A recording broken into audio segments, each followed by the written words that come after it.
We're going to, like, if we're building out teams. Okay. We're talking about community. Yeah. Frankie.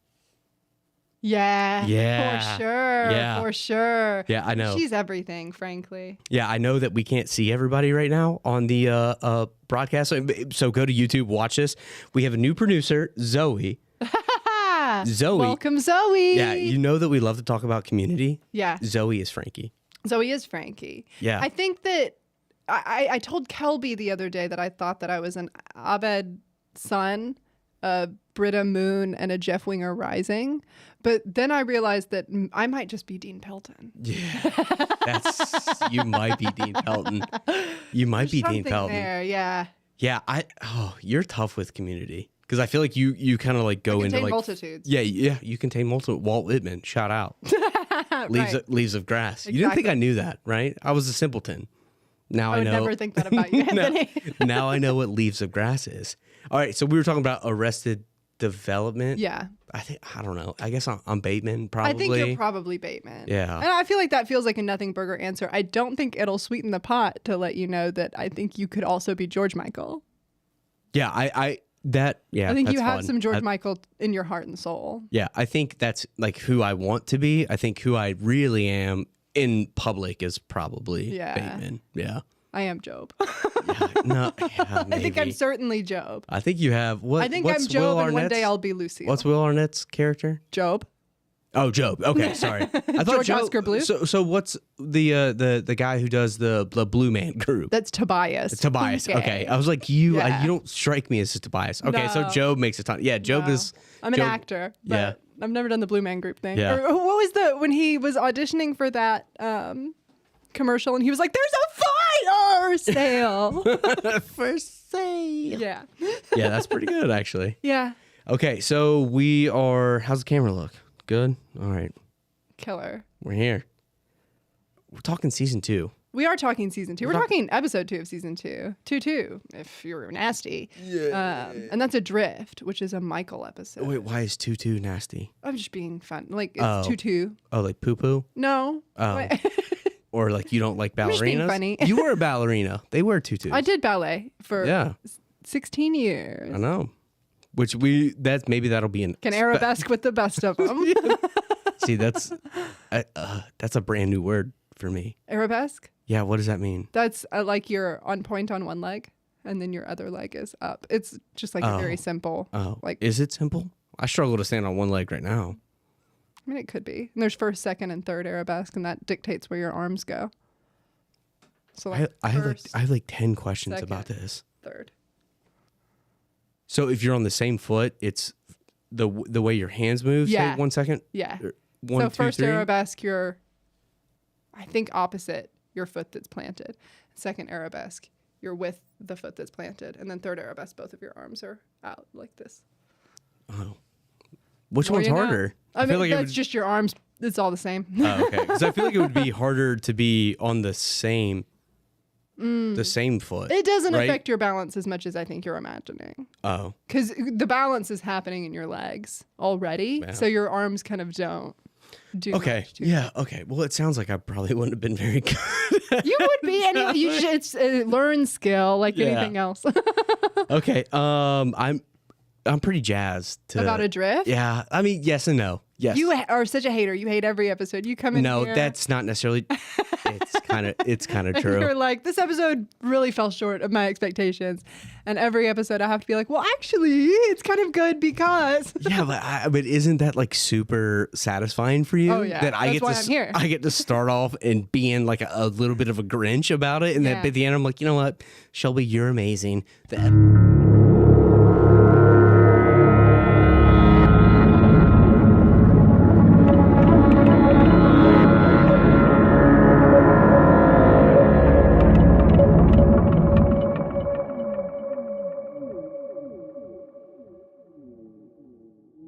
The biggest criticism I have for this episode, most of it is very good in my opinion. I really like the Michael story. I really like all of that, but okay. Yeah. All right. Well, before we get into it, can you hit it? I would love to hit it.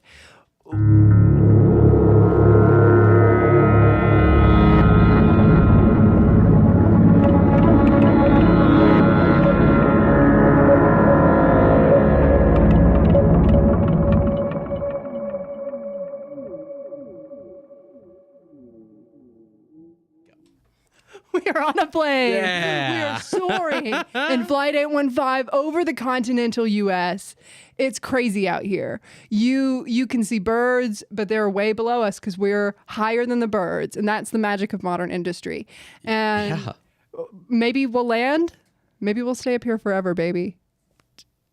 Yeah. Flight attendants are coming around to give you ginger ale. Have a nice flight. Ginger ale. Like we said, king of flights. Yeah, that was a lot there. Yeah. I guess planes do fly higher. So I'm Anthony, by the way. I'm Shelby. I remember the first time being very like taken aback by, so I have a friend who lives in Denver, and we went up to this like mountain peak, and it was just like kind of me and the guy, we like drove up there. And it was really weird to see where birds like kind of stop going. Yeah. You know, isn't that They're like a too very thin. Yeah, isn't that eerie? And you've got little bird lungs. I really don't know. No, we were They have inside the little car, which is great. You know, we're listening to Ja Rule or whatever we were listening to. It doesn't matter. But like, isn't it kind of like strange when like everything stops dying and all the vegetation like ends and there's no more birds? You're like, maybe I shouldn't be this high. If birds can't survive here, maybe I don't. Maybe need to the be this plane high can't either. What can the plane breathe? Has anyone stopped to ask him? I hope so. I'm going on. Hey, we're all shocked. I'm going on one on Thursday. You're going on one every day. I can't keep up. All right, where do you want to start? I don't know. We can start with Sawyer. We can start with Michael. We can start with Locke. I have actually those were Locke's shoes. That's crazy to me. The last episode, I had a note that I didn't bring up on the podcast that was Kate's shoes are taken off on the inside of the hatch when Jack goes down. How polite of her. This episode, we go back in time to see Locke follow Kate down into the hatch, and he takes off his shoes, and they were his shoes all along. Yeah. But I thought they were Kate's. I missed all of that. It was How did I miss that? Like blink. He got himself barefoot when he got down there because he wanted to be sneaky, which makes perfect sense. Yeah. But when Jack first saw the shoes last episode, I was like, oh, Kate's shoes. Did the guy take them off of her? What happened? And then they were Locke's. Crawled all the way back up and then just like left him there.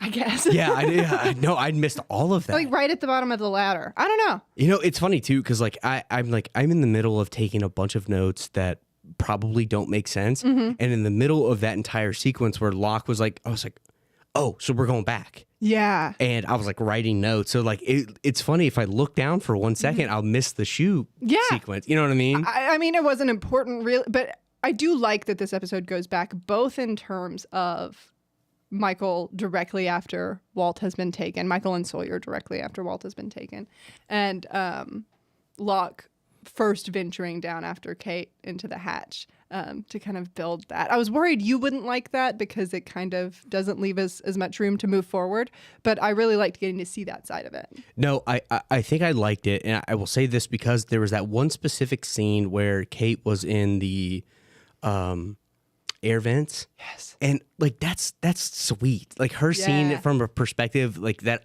of a scene that I've already seen. That's very meta. And when that works Desmond for me. shot the warning shot, Yes, it it almost hit her. That's crazy. Okay, so no, I was into it. Like I did enjoy being able to see that scene play out from Kate's perspective. That was pretty cool. I was into that. And she got to have a candy bar. I actually wrote down. Let me see if I can find my notes real quick. I need some reader glasses. I said, yes, Kate is a thief, but I'd be stealing some chocolate too. Yeah, shit. She's been there for 44 days. Look, I think old Anthony. There's an Apollo bar just sitting there. Yeah. Bow down, girl. I think old Anthony would have been like, of course she's stealing. She's a thief. No. She's the worst. Her skill set came in perfect handy this week. When Locke was like, oh, no, you need to tie her up. She's the fugitive and then take me with you. I knew exactly what he was thinking, which is if there's anybody who can get their ass out of a situation, it is Kate Austin. Yeah. So tie her up. She'll be out of it in 10 minutes. Come on. Look, she was. I agree. No problem. And like, that's what I was saying. Like, of course you would steal. Okay, so I think you and I noted non-sweet people. Yeah. Okay. I think there's like something mentally about not having it though. Because I do feel like sometimes like last Sunday, I was like, I want ice cream. Yeah. And it's a very primal feeling about wanting ice cream or something sweet. Sometimes you need it. Yeah. I don't like sweets, and if I'm eating something sweet, I'm not going to eat much of it. But in the middle of the night when all of a sudden I'm like, oh, I need a vanilla milkshake. And then you go like what did they say 44 days or something like that? She's had fruit and fish, baby. Buddy, More. it's all getting shoved down the pockets. Every pocket I have is going to have some chocolate. And then there's a perfectly wrapped piece of chocolate and peanut and nougat just sitting there waiting for her. Yeah. I know. Get in there. She said, let me somersault out of these handcuffs real quick and get myself some chocolate. I just want to talk about my growth. Okay? Because I did want to talk about, she's a thief, dog. Kate stinks. Yeah. She doesn't stink. There are bigger stakes now. Yeah. Right? And by Jesus, Desmond's got a gun to everybody and a pantry full of food. I know. I'm eating. I know. I felt I felt like it was weird. Okay, so like I'm watching him now through the lens that you said that is who I am. I know. So like it's messing with me a little bit, and I was like, nah, I would never treat anyone like that because that's that's my posture. Well, that's how I act. Also, him maybe at his worst because he's terrified. I have no clue how long he's been down there. Yeah. And you've been down there that long by yourself. Everything would be a threat. Everything would be a threat. So I was trying to like give him a little bit of like grace. Yeah. A little bit. And I think Henry Ian Cusick specifically is very, very good at playing that. There's the scene where they're like in the kitchen and Locke is sitting down and trying to like very patiently explain, yes, we were in a plane crash. That's why we're here. It's not a big deal. And he explains all of that, and you can kind of watch Desmond want to believe him and second guess what he's thinking before he goes right back into, no, you're a threat and I need to keep you at the end of my gun. I thought he did a really good job with all that. Well, it's like a conditioning too. Yeah. If everything's a threat, then you can't just turn that. You can't turn that off. No. You know what I mean? The most egregious thing he did, I think, was call Kate good girl. Yeah. What was that? What was that? Because we've talked about some demeaning terms that men can use, and sweetheart, good girl, baby, darling. Calling somebody a good girl, that's a very specific. That's crazy. That is crazy. Well, she was acting up. To be fair, she was kind of being a bad girl there for a second. I have a joke, but this is a public. Should say it. This is a public place. I shouldn't.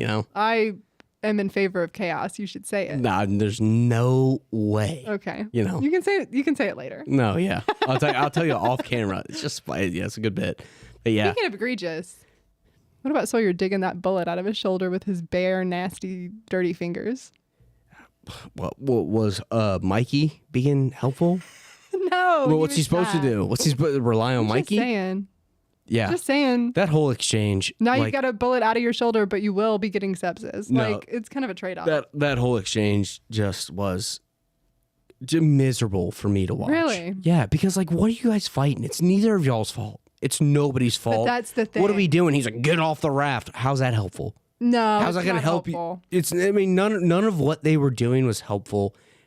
And I get Michael is in an emotional chaos that he can't comprehend, but right. To blame it wasn't the flare. I mean, what do we do? If Sawyer was the guy that I want him to be, like, hey man, this was happening no matter what. It wasn't the flare. But it's just, I don't know, man. They were just, it was a lot. I really think that the thing is, pick me up. I really think that the thing is that Sawyer and Michael each blame themselves for what happened, for real on the inside. Yeah. But they are strong, masculine men, and they will not be admitting to that. So they instead are blaming each other, which turns into, and there was one, because they had their big argument, and then Sawyer left for the other piece of raft. And then they sat on their respective pieces of raft by themselves for a minute in total silence, in awkward total silence. And then Sawyer starts another fight out of nowhere, just brings it up and is like, let's argue some more. And I truly think that was just because he was bored.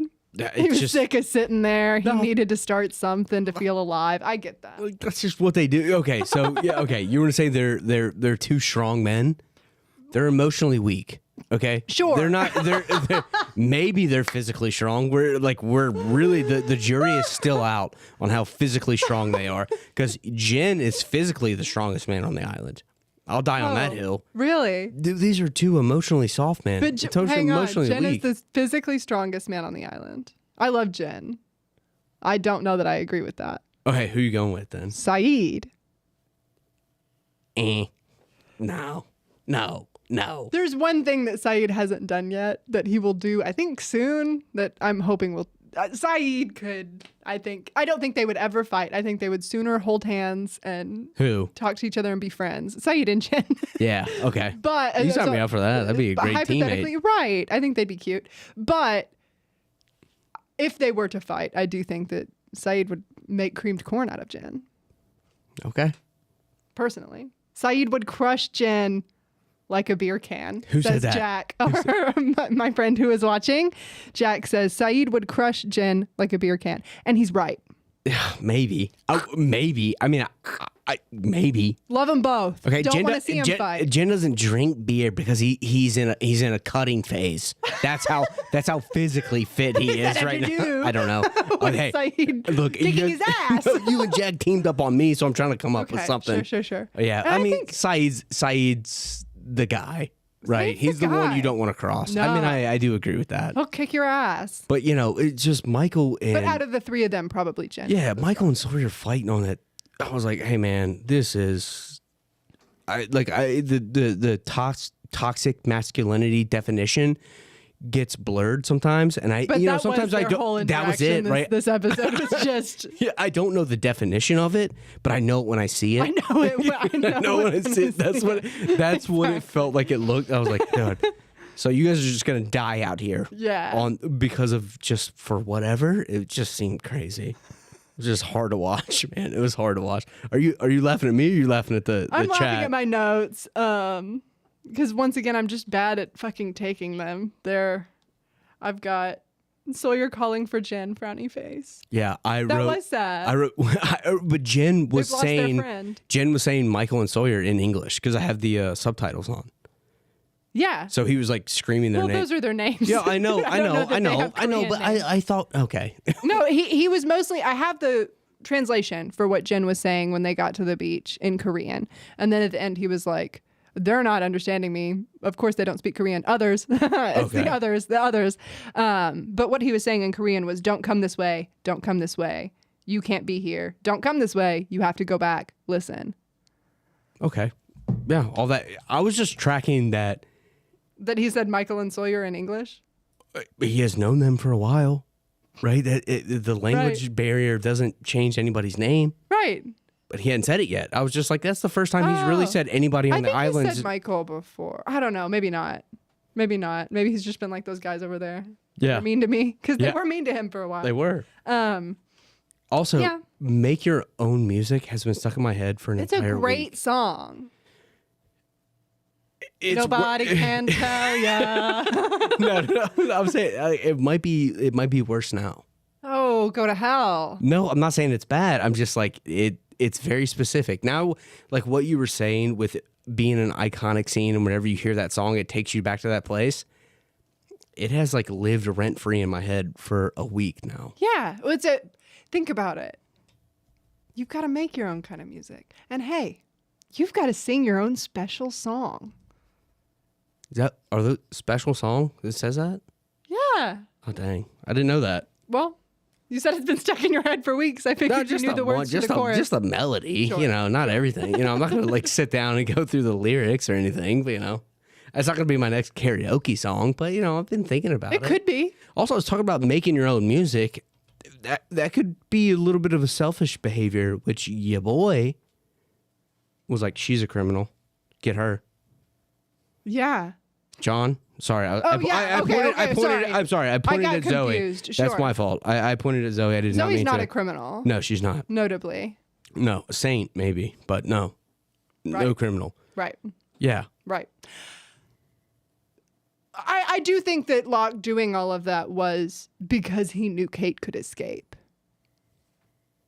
Like he's met her. She's good at getting her ass out of a situation. She is a criminal. I mean, she is in fact a criminal. He didn't lie. And he also, I think beyond that, was just like extraordinarily curious about Desmond. He got excited. I think you can see it in his face when Desmond is like, "Are you him? Are you him?" You can kind of see him get stoked about it and be like, "Yeah, I am him. I'm totally him." Of course, he said that he was him. Oh, I know. Like without even thinking, like he's gonna ask you something. Right. Like it's gonna get found out really No, quick. I'm him. I'm him. Well, what did one snowman say to the other snowman? That I wrote that down. what do you, so I can't ask you because like I do know. what did one You'll know one day. I've thought about it all as like nothing. I have nothing. I like thought about like what's a fun like snowman pun, or like what did one snowman say to the That's other? Michael. He loves puns. Yeah, I nothing.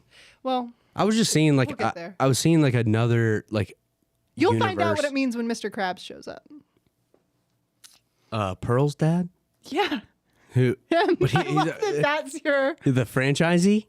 He has two, what's the restaurant? The Krusty Krab? The Krusty Krab. He's got two of them? Well, no. No, it's so different Mr. Krabs? No, it's... By God, it's Clancy Brown. Oh, same one. Okay. it's Mr. Krabs. No, I was just thinking like there was an alternate universe where like when he did that to Kate initially, I thought that like Locke is gonna find his destiny or his fate. That's All what roads lead he's to here. trying to And do. honestly, I felt like that was like maybe it just on the first time that I saw it, right? And just like it's just a knee jerk reaction. I thought, yeah, dude, Kate, you're a bystander. If he has to sacrifice you to get to what he needs to see, I know that that's not what we're doing, but I'm just saying, like, I feel like he has that tendency. He's gonna find what he needs to find, and if Kate stood between what Locke thinks is his destiny, buddy, she ain't standing in the way at all. He's going through her. I mean, he's getting hit. I mean, that's what I was thinking in the moment, and I right? absolutely see that. I think that Locke is very focused on the idea of finding his destiny on the island and seeing what the island wants to show him and communicating with the island however that he can. But I do think he thought that Kate could escape, but I also think that part of his mind was on what can I find out about the island from this guy? What can I learn about what's going on from this guy? So I think probably it's a double-edged sword. I do think he would have been upset if that had led to Kate dying or being seriously hurt. Yeah. Yes. I mean, I agree with you. I think he was very upset about Boone. I know we talk a lot about him saying that Boone was a sacrifice that the island demanded. And that was perhaps callous, but he was very broken up about Boone's death. I know. He doesn't take it lightly. He just is trying to have faith in something bigger than himself. Yeah. You get what I'm saying, though? I feel like there is, like, I'm starting to see, like, maybe, like, a very delicate balance with him. Mm-hmm. Like, who is non-expendable to him at this point? I mean, he's definitely going to feel bad. He's, like, doesn't want anyone to get hurt. He's going to do what he has to do. He is. But you can see, like, in that moment why I thought, like, before he kind of, like, gave her a razor or the knife or whatever it was, like, before any of that, like, my initial kind of thought was, like, yeah, sorry, bud. If you have to die so we can find out what's going on, I think he's willing to do that. Maybe. Is that harsh? It's okay. I know he's your boy. I don't think I fully agree with it, but I can see why you are thinking that way about Locke in general. And that makes sense to me perfectly. What about that computer terminal? With the numbers. Yeah, he had to type the numbers and hit execute. There was some kind of timer. It started beeping. 108:00. What? That's like what it reset to. Yes, 108 minutes. 0 Okay, seconds. 100. Okay, I didn't know what that was, but I wrote down 108:00. It was counting down before that, and then he put it in and it reset to 108. I did like the little moment. He's like, I haven't seen one of these in 20 years. Right, I was that's like, an old ass. Yeah, it's like machine. it's kind of funny for Locke to be like, this computer's older than me. Yeah. Which is, This computer's old as balls. Yeah. And I'm the old guy. Yeah, that's kind of what I was thinking. I know that sounds bad, but that's what I was thinking a little bit. No, he's young and virile. He's powerful. He's here to knock heads and find his destiny. Okay. But yeah, but he cares about Kate. But he cares about Kate. He cares about Kate to a degree. He doesn't want to hurt people looking for his destiny. But will he hurt them on absolutely he will. Oh, don't see you get okay, see people can see you on camera now. I know. Coming at me like that, right? Come on, you're coming at me. I'm just saying. Oh. Where do you want to go next? Because I have one specific thing that. Take us there. Take us there. Let's talk about our logo Oh, yeah. for a second. So, Are we going to talk about this? our friend Anthony DeFleece came into the studio today and was like, all that food in there. The logo, Dharma, that's our logo. And I was like, oh, yeah, you wouldn't have known that until today, huh? It was really special. Is that what I sound like? No, that was me doing a mean voice. Oh, okay. That's what I was. Yeah, was it? Yeah. Happy to admit my wrong. That what in the world is that? Yeah, yeah. very So- surprised cartoon character on Ed, and Eddie. So what's going on with that? That is like. So it's got to be a big deal. I mean, they're Dharma? sending Yeah. supplies to our boy. Seems like it. It's the logo of our show, It is the logo. so of our show. it can't be unimportant, right? Right. It's pretty important. I'll tell you that. Okay, so the nation state is real and it's Dharma, is what you're telling me. I never said anything like that. No, but but like I see the way you're looking, you're telling me without telling me. It's kind of what I'm hearing. I wouldn't say that either. So I'll tell you this. Oh, It's more complicated than that. It's far more complicated than that. You're saying, oh, Dharma, that's the nation state. And it's way more complicated than that. okay. So we ended last episode with me saying that like there's some sort of tragedy on the mainland.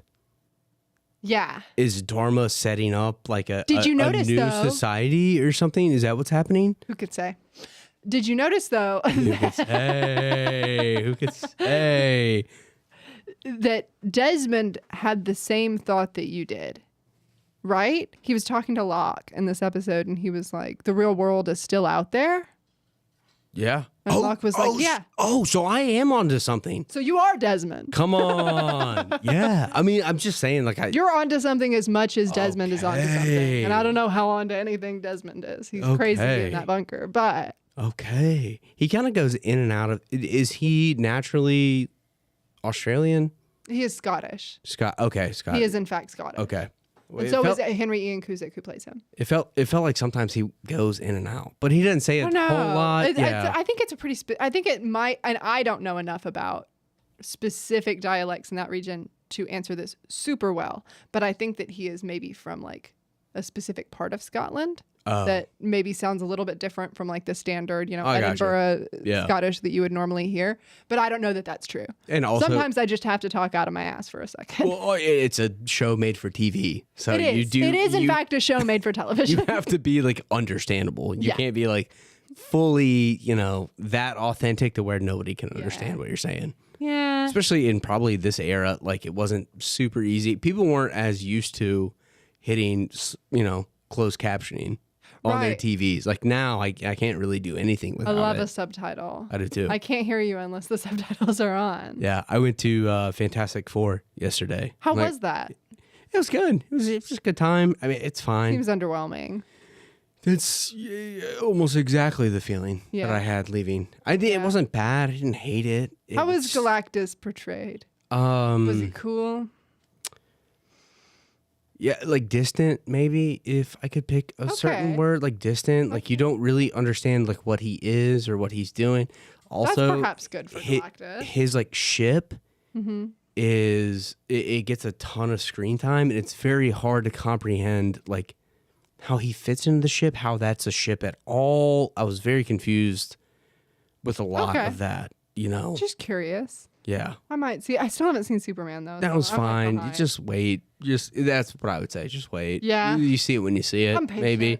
I had a free afternoon and there wasn't a ton yesterday that I felt like I wanted to see. So Right. that's kind of why I just threw that one on the menu. Sure. Yeah. But Vanessa Kirby, pretty much see her in anything. Okay. Is that her name? Yeah. Vanessa Kirby. Yeah. Right. Yeah. I love her. She's wonderful. Everybody I else. don't know that I've seen her in anything. I've seen her in the ads for Fantastic Four, but I don't know if I have a basis for her. I watched her in The Crown. She was in The Crown. Okay. Yeah, I haven't seen The Crown. And I was pretty committed to The Crown I watched for a while. a little bit of The Crown during the Princess Diana season. 'Cause Yeah. the People's Princess, right? But I didn't watch all of it. Ugh, I remember watching her funeral at my nonna's house, and I might have been 11. But like I When say, Princess Diana died, you were 11? I don't think that's true at all. no. So when was it? When was it? Like 96, 97? Oh, okay. So I was like 5. Okay. Okay. But all I'm saying, okay, well, all right. Well, that's Like Zoe and I both immediately were like, you were not 11 when Diana Spencer died. What was that? That was not, I just meant love her. I was staying at my grandmother's house for the day. And And you were 5 and not 11. okay, I was 5, not 11. But I can still remember being like, I couldn't play outside. We have to go watch this. We have to go We had to watch the funeral. Yeah. Which is, okay. I didn't think Yeah. the age thing was a big deal. Well, I like accuracy. Look, in I our will stories, never bring it up again. Right. That's How my old fault. were you when Dodi Yafe died? 2. It would also be 5. He died in the car with Princess Diana. Let's move on. Literally. No clue. No idea. I was 55. Michael shot a shark with a gun. He did. Pretty badass. And I was glad that it was happening. Like I said, I was kind of at the point you were where bored, like, you hate Lost. You're glad that come on, get it nothing's out. happening. Get it out. Get it out. Right. No, No, I was that's enough. no, I was excited that they were like kind of like having to be pinned into a corner where they had to start playing together, playing on the same team.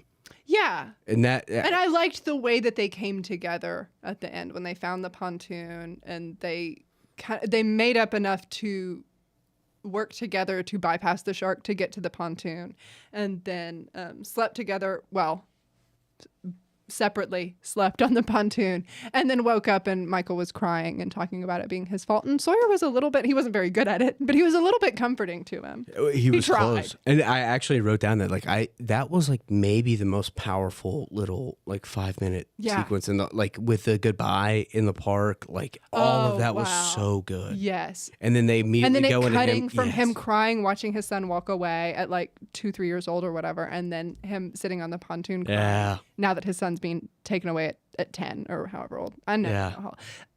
Speaking of, baby Walt looked exactly like the Walt we know and love. That was him. They traveled back in time and found baby Malcolm David Kelly, and were like, let's get you on camera.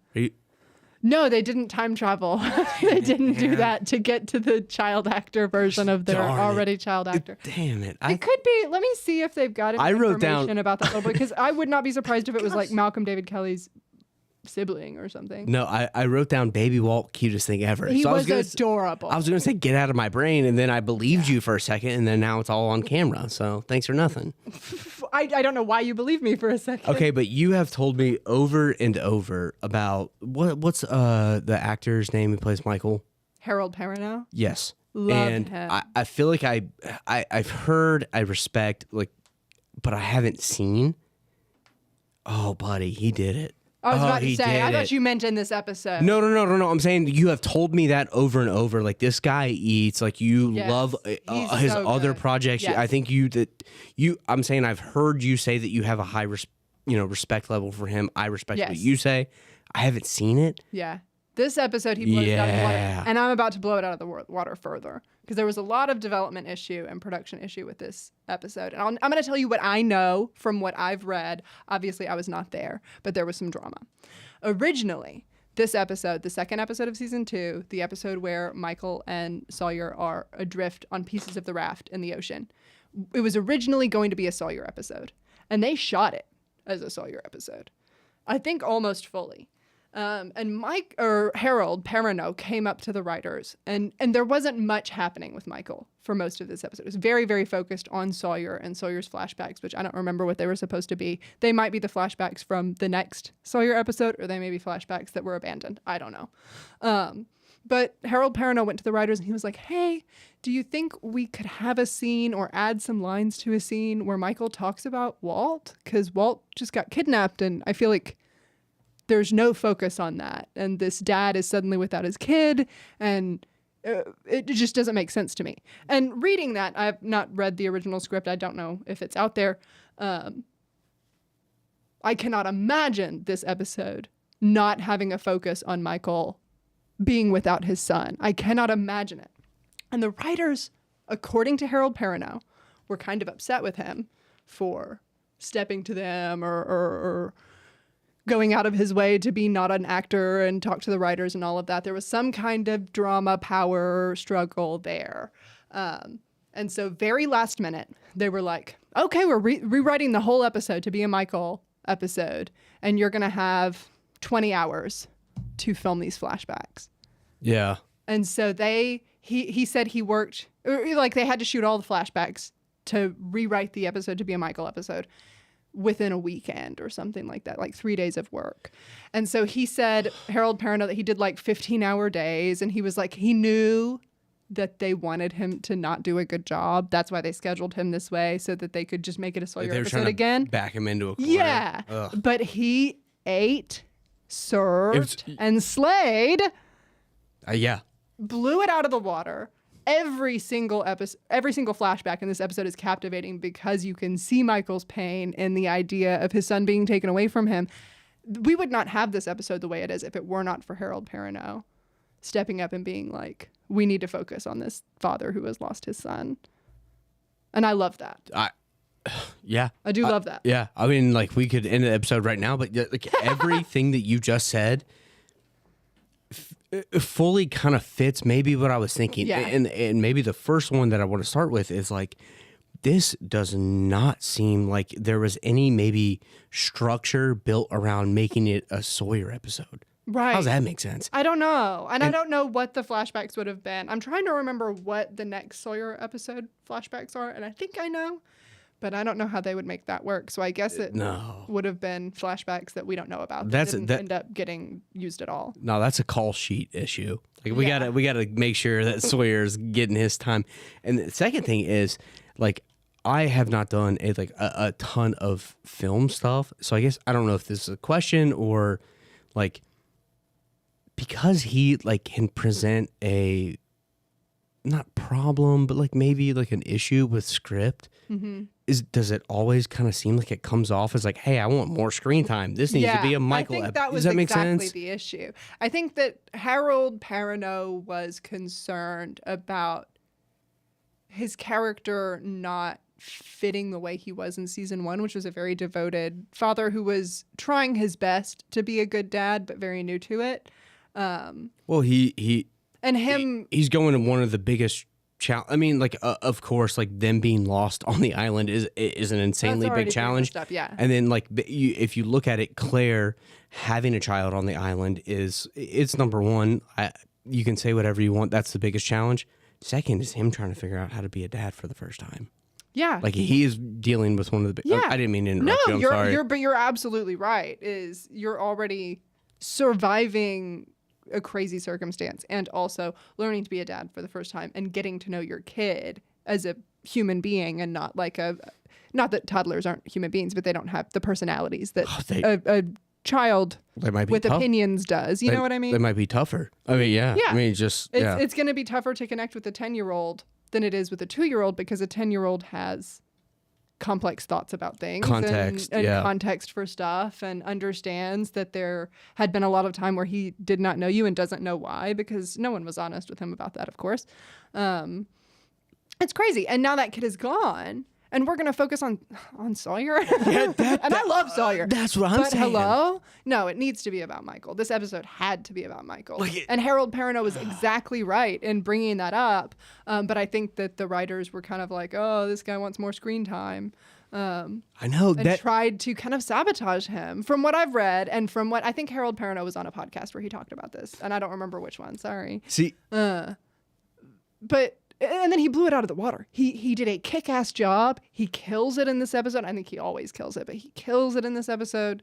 Because it was supposed to be that way. That's kind of what I was asking when he like approaches them and says like, hey, this seems odd. Yeah, and he wasn't asking to make it a Michael episode, just to be clear. He was asking for like a few lines to be added for him to address the fact that his son was missing. I feel like the more... so this is kind of like why... So if you and I never sat down to do this, I probably never would have watched Lost. Truly, like, you know, but now that we keep doing this, like, you keep giving me, like, oh, it was on location, and why it costs this much money, and then Shannon and Saeed approached the writers and said, like, maybe there's something here. And then Michael approaching and saying, like, this seems weird. Like, I should say something about my kid that gives me so much more context to, like, what is happening. And I can't tell yet if I'm supposed to be, were they receptive to the actors? It feels like they have been. Maybe they were a little apprehensive, but they were at times and they were not at times. Yeah. And I don't know. I wasn't there, but I can see it though too. From reading Naveen Andrews talking about approaching with Maggie Grace to explore the idea of a Saeed Shannon romance, the way he talked about it, it seemed like they were receptive. The way Harold Perrineau talked about approaching them to put more focus on Michael and Walt this episode, it seemed like they weren't as receptive. It is astonishing to me that, like, you would approach an episode called Adrift right after all of this happens, and it's not about them two specifically. Yeah. Like, I really don't understand Adrift without his kid that's been attached to his hip basically since they crashed. And season 1 ended with Walt being taken. Like, yeah. And that was what do you mean horrifying. the first time we revisit the raft, it's not about them? Like, No, come on, it's gotta be. That seems. It's gotta be. As someone who's never written any television shows, even I get that. Even I get that. Jack asks, question, who do we think is number 1 on the call sheet? Matthew Fox? I think it's gotta be. Yeah. Or it's either Evangeline Matthew Lilly. Maybe. Yeah. Let's see if we can find out for real. So let me, if Jack is listening, is the I don't think he is. Is the call sheet like a season long deal, or is it like per episode? I think probably their call sheet numbers would be the same. I've never done television in any capacity. I've done a couple of independent short films, so I've had a call sheet for a couple of those and had a number, but that's just one. So this is a lost call sheet. I say it's Jack. Shooting, yes. I say it's Jack. I think everybody kind of moves out of the way when Jack's there. I want to know now. I don't care about who's number 1. I want to know who's the lost numbers on the call sheet. That is okay. Henry Ian Cusick on this one is 18, and Adewale Mr. Echo is number 13, and Charlotte is 134. Who's number 1? Who's 4, 8, 15, 16, 23, 42? There were just a few that were leaked, so I don't know if I'll be able to find out. Yeah, I mean, I feel like it's going to be Jack. It's kind of gotta be. They also, so they put Michelle Rodriguez in. Yeah, Jack. Matthew Fox, number 1. Always. Terry O'Quinn, number 5, by the way. 3 at least. Come on, guys. You think he's 3? It's gotta be. Josh Holloway, would you like to guess? 2. 8. What? Right. Jorge Garcia, Hurley, would you like to guess? No, I mean, 4. 9. Dang it. Crazy that you said 4, though. Write that down. Write that down. Write that down. Write that down. Michael, see this one. That's what we have the chat for. That's what we have the chat for it's- now. Write that down. Write that down. I do think that it is episode by episode, because on this one, Henry Ian Cusick, Desmond, is 12, and Michael Emerson, Ben, is 13. But on the one that I was just looking at, Henry Ian Cusick was like 18. So I think it is episode by episode. You have different. So it might be. I was under the assumption that the call sheet was when you needed to be on site. Yeah, to it film. is, but everyone has a specific number. So I guess I just assumed it was going to be day by day. If Jack was doing one one scene, then maybe. But you want to remember your number. You know what I mean? So. Because I got to get paid more. If I'm one on the call sheet, I got to call my agent. Jack says that Hurley is number 1 on the call sheet in his heart, and I think that's beautiful. I don't disagree. I think he's right. I don't disagree. Thank you. Say more good things about Hurley to make up for last week, please. No, I'm not. No, that's not. No, that's not fair. I think I think that sometimes I have to watch the show objectively for the first time, and Hurley is not a perfect character, and if I can quote somebody, she loves morally gray characters or confusing characters. He's not perfect all the time. He was complaining his face off last episode with a right to write that down. Right? Why are we gonna write that down every time? Zoe's writing it down. I don't like this. Clearly, don't like this. Yeah, this is not good for me. Hurley's the heart.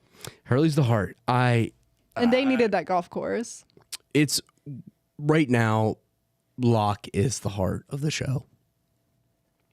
Well, now I can't argue with that, can I? No, I'm just saying. I love Hurley, and I do think that Hurley's the heart of the show, but through Locke is one Locke. season through 1 season and 2 episodes. I think the universe that they have built sure revolves around Locke.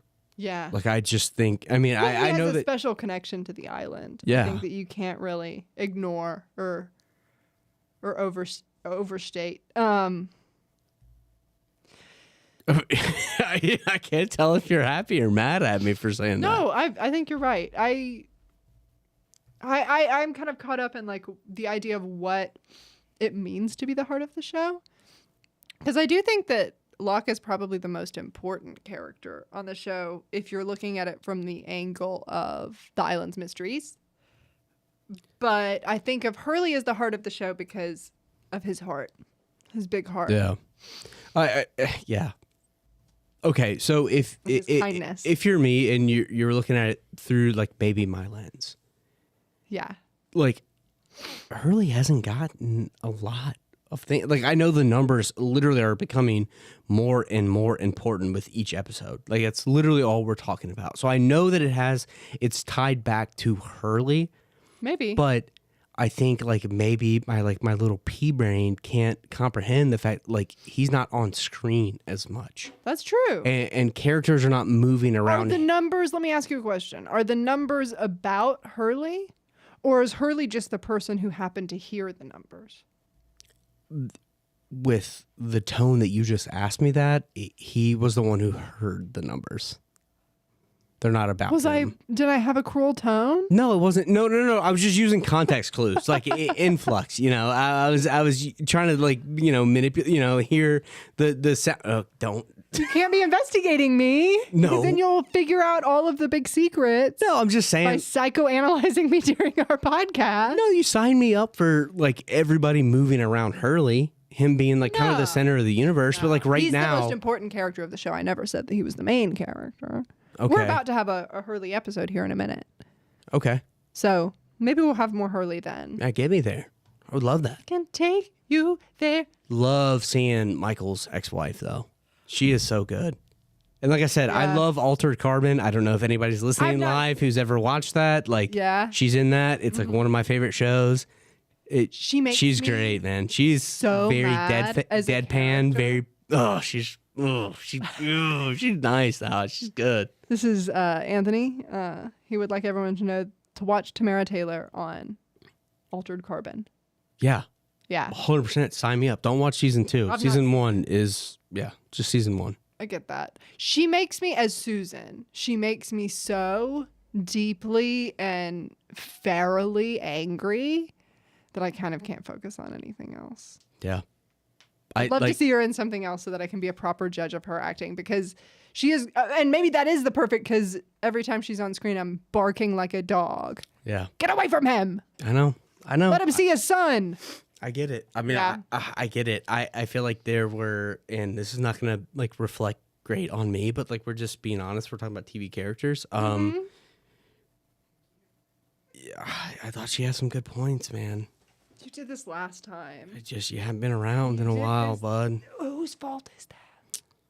You did this exact thing last time where you were like, Susan's right, actually. I'm not saying she's right. That I am not saying. I just want the record to reflect. Can you zoom in on me real quick? Write that down. Not right. I'm not saying that she's right, but I'm saying like be around. I mean, like there are things that are required of you, and I know that you've had a lot of circumstance that says you can't do some of those things. Circumstances directly perpetuated by Susan and Brian the entire time. And the fact that she was so quick to use paying his medical bills against him in court. Okay. I'm going to be sick. Am I misremembering? Okay, so they were on the phone. Right. They were fighting, and he was at like and he slammed the phone down. Yes, he was begging to see Walt before jumped they into left the or street. whatever. Yeah, and he crossed the street, got hit by a car. Susan showed up and paid all of his medical bills. But in a non-crosswalk. I don't care whether or not it was his fault that he got hit by a car. I don't give a damn. Maybe he shouldn't have been jaywalking. Maybe it would have happened on a crosswalk too. I don't know. My point is that Susan... There's no way I look good. Dang it. Go ahead. I'm sorry. My point is that Susan shows up, pays his medical bills, uses that opportunity to be like, sign away your parental rights so that my new boyfriend can adopt our kid. Fucks off out of nowhere. And then in court, when he finally files an injunction and is like, no, you said that you were just moving to Amsterdam for a little bit. Please don't move to Rome. You need to be here so that we can both be in Walt's life. She takes him to court, and one of the first things the lawyer brings up is, who paid your medical bills when you had that accident? Yeah. That's evil, man. That's beyond the pale for me personally. I agree. And I'm not saying that every custody situation is the same, but in this situation, Michael just wants to see his kid and has done nothing wrong to be considered an unfit parent. He's just less wealthy than Susan. That sucks. Susan sucks. Okay. That's my opinion. Hey, I'm Team Shelby. Whatever you say, I'm all the way out. Mine's not connecting. I'll be so honest with you. What's wrong? Zoe has Anthony is calling CPS on every jaywalker. Thank you, Jack. Yes.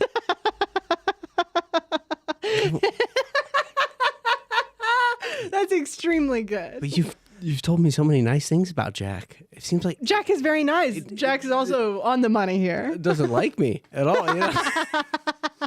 You're the one saying, well, he jaywalked, so I think his kid probably should get taken away from him to another country. Yeah, I mean, I guess, yeah. I feel like, okay, first off, okay, I don't think anybody is talking about the fact that I'm coming in here super blind all the time. Sure. And that one flew off the hip, and the second it came out of my mouth, I knew it was bad.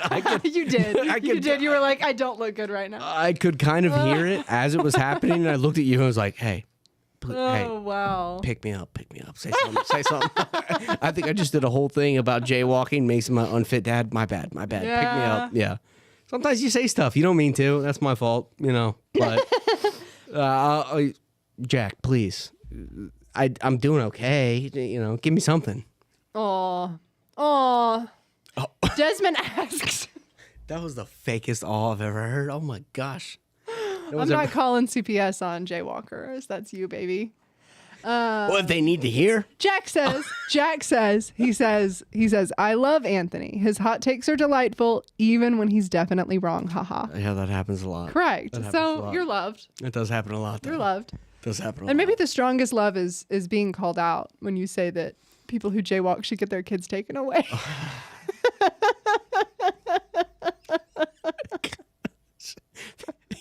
Here's the thing. The problem is, like, what happens if, like, the show gets bigger?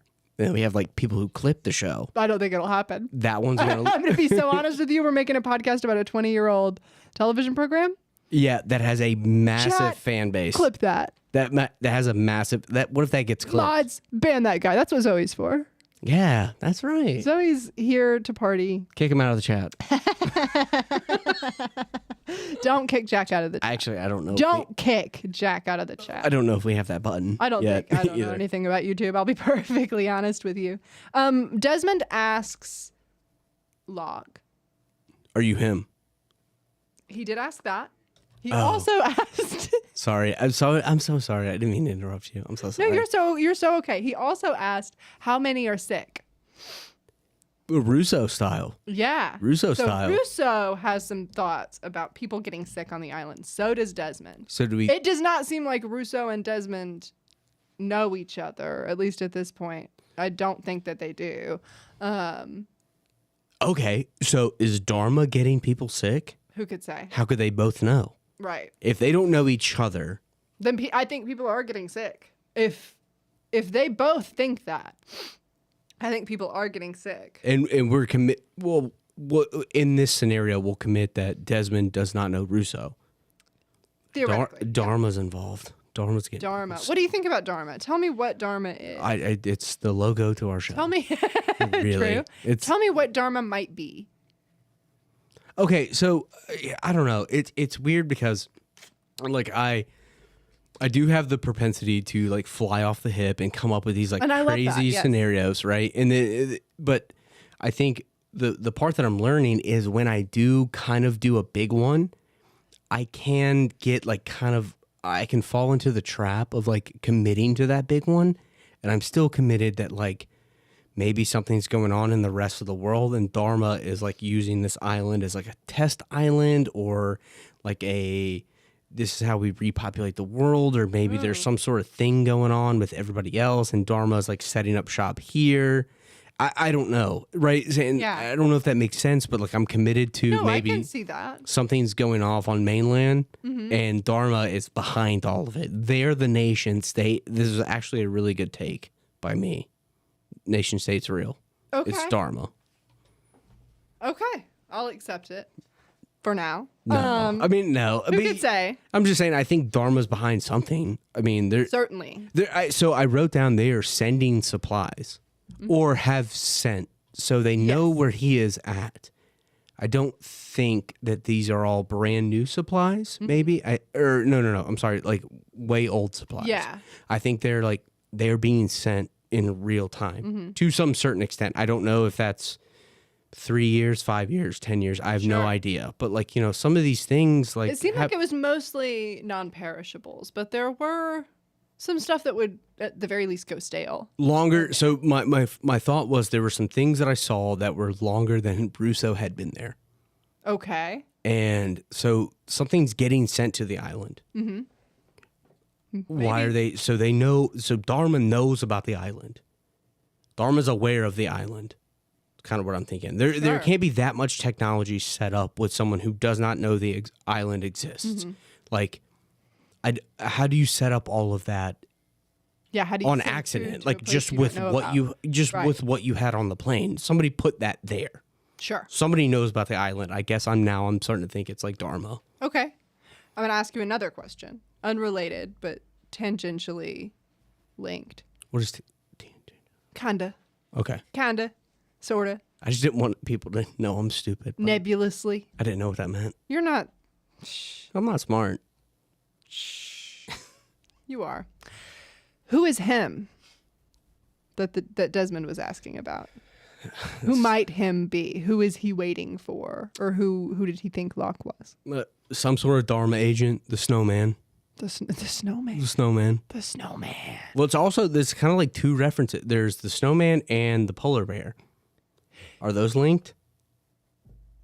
Michael gave a polar bear plushie to little Walt. Oh, yeah, he did. Sometimes if I don't want to answer a question for fear of spoilers, I just bring up something else completely. Yeah, here's the thing, though. Before we I got you. You said, wow, he did. Yeah, but before we were on camera, they didn't see me going, huh. Looking up into the sky. Dang it. What were you doing that about? I don't remember. I don't know who him is. Yeah. I mean, I wasn't shocked that, Locke said he was him. Right. You got to play along. Yes, and. Yeah. We're working at the cardboard factory. He got really deep into improv. Yeah. So he learned all the games. Yeah. Yes, he was playing board games. You have to improv a little bit with a lot of those. Yeah. I have no clue. I mean, and like I said, it's funny. We sat down and I felt like I had some qualms with the episode. And I was like kind of upset because it hit every single thing that I wanted it to, right? We did the hatch, we did the island, we even got a little bit of Claire and a little bit of the baby. Like we didn't do anything.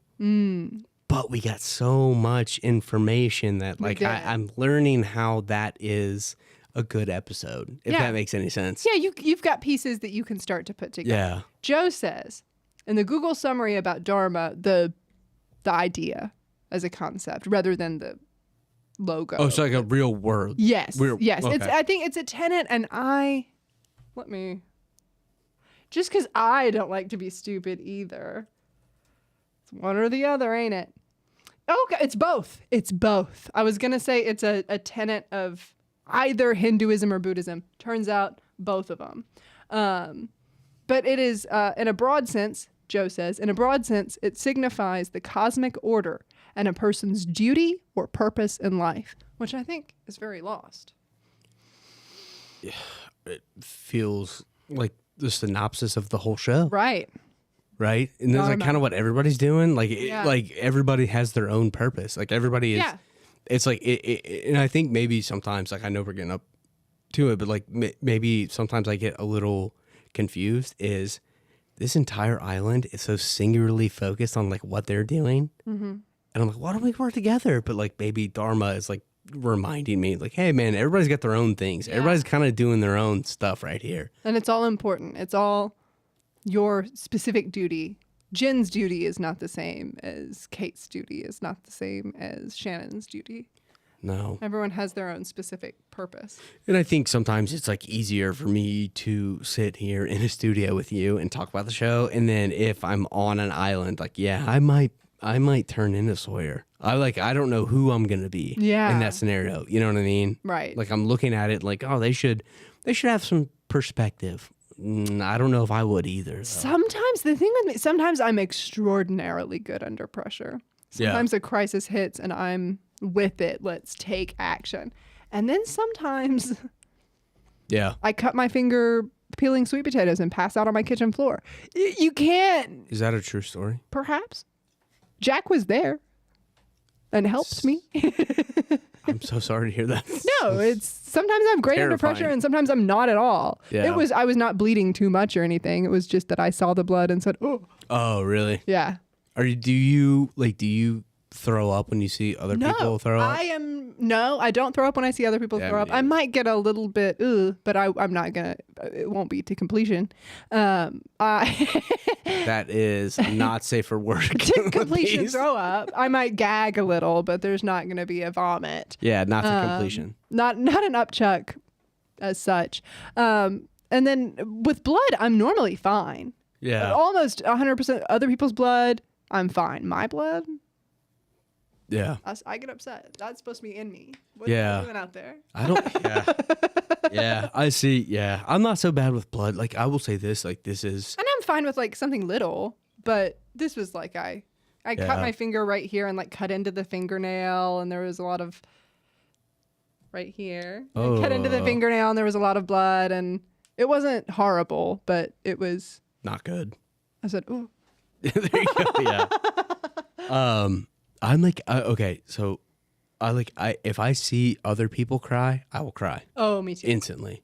I'm like instant. If somebody walked in and like was upset about something, I would just immediately start. Like, I'll cry at anything. You could get sick, die, whatever it is, blood. No matter, like I'm pretty good with blood and throw. Do you die when you see someone die? Not yet, right? No. No, I haven't done it a lot, but the few times I've done it, I'm pretty good. Thanks for making me think about that. Yeah, you're welcome. A few times that's happened. Right. But no, if I see somebody cry, I don't know, I start swelling up. I cry so easy all the time, no matter what. I think I do too. I cry like I cannot tell you how many times I've cried watching this show for this podcast. And again, I've seen this show lots of times. I was getting close with the goodbye scene. Oh yeah, I teared up for that one for sure. Yeah, yeah. Mm-hmm. I think I cried. Yeah, I don't know, man. Maybe I'm a crier. Yeah, I think I am too. I went to see Logan in theaters and started crying 30 minutes in and didn't stop until we were on the way home. Yeah, yeah. So I said swelling up. I think I meant welling up. Swelling up is crazy. I wasn't going to say anything. What? Because I had already said to completion, which was kind of nasty. Oh. And then you said swelling up, which is a little nasty. What does that mean? But it's welling up. Well, we can talk about it later. Oh, no. Oh, no, I did not know that. Okay. What do you mean? What do you mean swelling up? I don't now. You're welling up. You're welling up. Welling up. Jack says Crybaby Club. We love to cry. Maybe. We love to cry. Maybe. I kind of fight it a lot, We love to well up and cry. Yeah. We love to well up. I feel like, what are we doing? A And whole thing cry. where I stopped talking? Yeah. No, Yeah. it was funny. I wasn't going to bring it up. I didn't know It was- I didn't know it was a thing. You should tell me. Don't let me just keep saying it over and over. Help a guy I'm confused out. as to how you're still confused, my friend. Whoops. What else? Is there anything else from? Oh, the Virgin Mary statuette. Claire's got know. her hands on that, I know. It's just like, and she I doesn't know. know what's in there. But we're just gonna have to do that. We're just gonna have to do that. we are gonna have to do that. Yeah. I'm not any more excited about it. I Than you are, know. but we are gonna have to do Is that bad? That that's just how I feel. Like I know that we're gonna have to, Yeah. and I feel like maybe. The issue here, and I'm not making any kind of statement about real world ramifications of hard drugs. I understand completely in real life and all the time, relapse is a part of recovery. People who are in recovery are Yes. going to relapse, period, full stop. And so I understand why they write that for Charlie. However, we did this with the Yeah. moth. We did this. Do we need to do it again? Do we need to? Yeah. Do we have I to? know. From a television perspective, and especially the way that they're teasing it, they're like, oh, he found some heroin. Okay, well, when is he going to do it? And then we're going to cross that bridge and get him clean again. Let's do it if we're going to do it.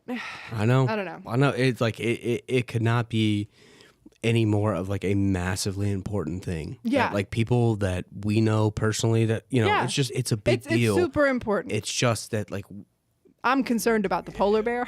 yeah, like it's just in the context of what we are doing. It's we are watching a TV show that doesn't make it any less important because like we would No. like Charlie to have something different about him. I don't know. It's a very delicate I would conversation like- if that makes any sense. Personally, I would love for Charlie to have a storyline that is not either about drugs or being the Claire. dad who stepped up. You know what I mean? Oh, you don't like that? I think it's fine. I love that he is stepping up for Aaron, but Oh, I would like- love for Charlie to have some kind of island storyline of his own rather than just him continuing to struggle with drugs and trying to be island stepdad, which is fine.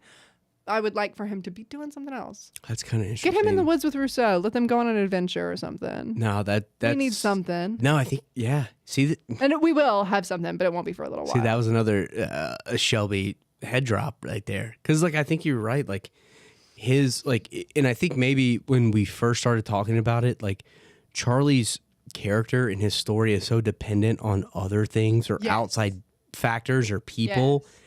You don't really seem to like care about him. And Right. I know that it's all very surface level. It seems really harsh when I say it that way, but like if he's not doing his own thing, it's all dependent on what Claire's doing or what the heroine's doing. It's not, is it Right. is it a Claire story? Is it a heroine story, or is it a Charlie story? Yeah. Does that make sense? Yeah. Is that we'll what? get to more Charlie stuff that's interesting. Season 2, while season 2 is one of my favorite seasons of Lost in terms of the storylines that are going on, my least favorite storyline in season 2 is probably the Charlie one. Seems fair. But season 3 Charlie storyline's great. So we just gotta buck up. Hey, it's fine. Check Hustle in through. 2027. We'll definitely let you know what we think. I did then. look it up, and it's gonna take almost 6 months for season 2. Okay, well, here's the thing. We are here now. Yeah. We kind of started saying this at the start. Oh, I right? know. We started this in March, That's and true. here we are. Now we got video, and we don't know if people like that or not. But, we're here. Yeah, we're still going. We sure are. And we'll be going again next week Come on. with Orientation, which is a John Locke episode. Why you It's an episode about John Locke. Why do you do that? Love him. Are you? Love him. I know, but you kind of did the. Yeah, I got demure with it just Yeah. in case Terry O'Quinn's watching. Oh, we should get him on. That'd be good. We should get him on. We should see if we can. Let's start dropping into Lost Actors DMs and Yeah. see how many orders of protection we can get against us. Why did you do so bad in this scene? What were you thinking? I would never What's the say move? anything like that. I would would. start crying. Yeah, I'm gonna be a wild card. We'll just go in Don't hot. do that. Okay, now I don't want anybody from Lost to be on the show. I've suddenly decided we can't have any guests from Lost. Come on. That would be so awful. What if I did that though? That'd Crazy be- because I was just on the phone with Josh Holloway. And he was really interested, but I don't want to hurt his feelings if he shows up, So Probably. That would be so bad if I did. Just started like immediately being mean. Just like I would really cry, critical. I think. Yeah, I would get so stressed out that I would get upset in real life. Yeah, I know, but like, why would I do that? I don't know. I'm doing it now to mess with you. I would never do that. That's so weird. I would never do that. Maybe I will. Yeah, let's try to get some of them on here. Okay. Terry O'Quinn. Terry O'Quinn, come through. Come hang out. He's on Walking Dead now. He would take a break from Walking Dead. Give us a call. What if he came in studio? I don't think we're gonna get any of the lost actors. No, to fly to that's not what I'm saying. I don't think that's I'm not saying it's realistic. I'm saying like, would you freak out? I feel like you would be like locked up. I don't think I would get very starstruck meeting most celebrities. Yeah. But yeah, Lost, I think my butthole would be clenched up. I think I'd be scared. Yeah, I think it would too. Yeah. Especially with him too. Yeah, if it was any Lost actor, I think I would be sweaty, but I would muscle through. If it was Terry O'Quinn or Michael Emerson, I'd throw up on their shoes. Okay. Yeah. That's actually, we should clip that. I'm going to send it to him. Hey, chat, clip that. Okay, man. Send it to Terry O'Quinn and Michael Emerson. She might throw up if she sees you. They're my face. And your move, bub. Your move? Your move. If you want a piece of that, yeah. Come on down to Knoxville, Tennessee. Yeah. That'd be kind of cool, though. Thank you so much for listening to Flight 815 or watching if you're with us on YouTube. Those of you who are podcast-only listeners, please check us out on YouTube. We are live at 4:30 on Mondays now. If you want to join the live stream, leave us a comment. If not, we are still everywhere podcasts are, Apple Podcasts, Spotify, etc. Those are the two that I have on my phone. Me too. Twins. But we hope you join us next week when we talk about orientation, John Locke City. Let's see what's going on there. I'm ready. Hopefully another wig. All things go as planned. I'm pretty sure there's a wig. Come on, I want a wig. It's been a minute. I'm trying to search my memory palace. I'm almost certain that there's a wig. And let's land this puppy. Come on. Jack would like to thank us for flying us safely. Baby, I haven't put this thing down yet. I'd hold off on the thank yous. I'm yanking the throttle.